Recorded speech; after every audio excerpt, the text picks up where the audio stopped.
Well, Senator Tim Scott is saying he'll have a decision on whether he'll be running for president or not on May 22nd. He has set up an exploratory committee for running and says there'll be a, quote, major announcement on that day. And for much more on Senator Tim Scott's major announcement, we now want to bring in Dr. Brent Nelson, professor of politics and international affairs at Furman University. So, Dr. Nelson, thank you so much, as always, for joining us. I think ultimately, what is your instant reaction to Senator Scott likely joining the race for president, going against former President Donald Trump and former Governor Nikki Haley from right here in South Carolina? Well, I don't think it's a surprise for anybody that Senator Scott is jumping in.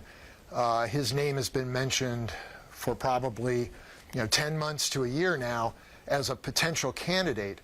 The interesting thing is, of course, that we already have one politician from South Carolina who's in the race, Nikki Haley.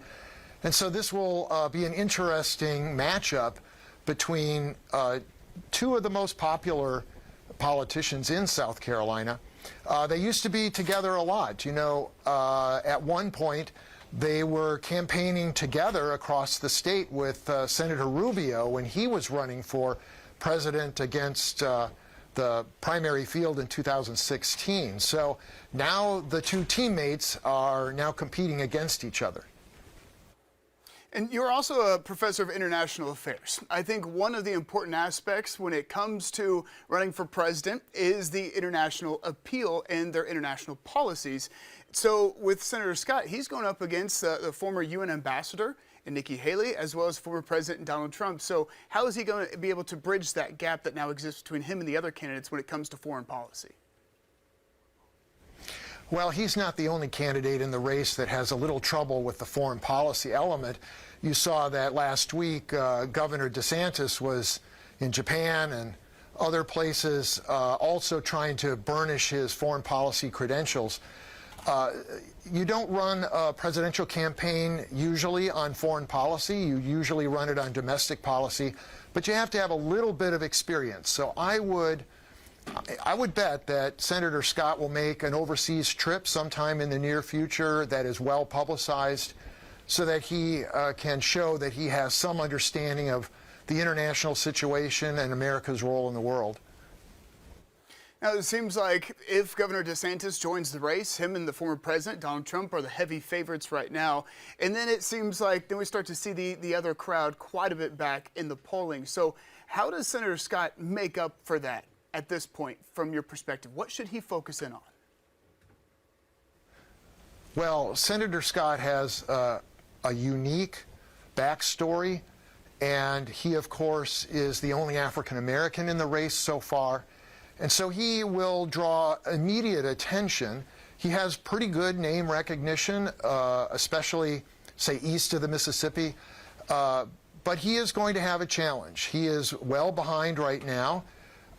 There would have to be something that happens to the candidates ahead of him to open up a space for him to be genuinely competitive.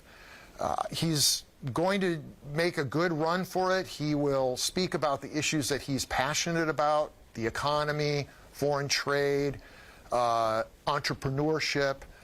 And he's going to try to make the case that he is a person with the personality to be a good executive in the White House. And I think really final question, too. We're seeing all these candidates come to South Carolina. And we saw exactly how crucial of a state it was for the Democratic race last time around. So here for the Republican Party, how critical is South Carolina, not only just for the race itself, but also having two South Carolinians now likely in the race?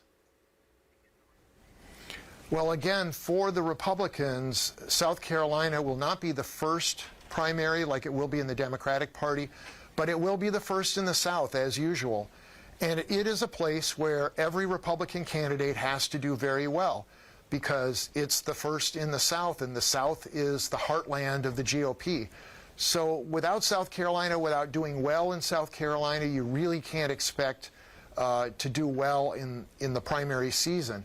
We'll see whether Senator Scott and Governor Haley, for that matter, Ambassador Haley, has traction in Iowa and New Hampshire, but they certainly will have some traction here in South Carolina.